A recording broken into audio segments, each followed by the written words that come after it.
大型で強い台風6号は東シナ海でほとんど停滞しています。この後は東寄りに進むため、沖縄では今日、奄美では明日、再び暴風域に入る見込みです。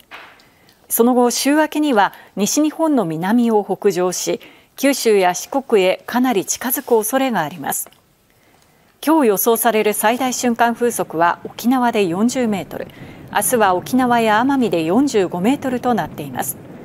飛んできたもので怪我をしたり、走行中のトラックが横転したりする恐れもある猛烈な風が吹くでしょう。暴風、高波、高潮、大雨に厳重に警戒してください。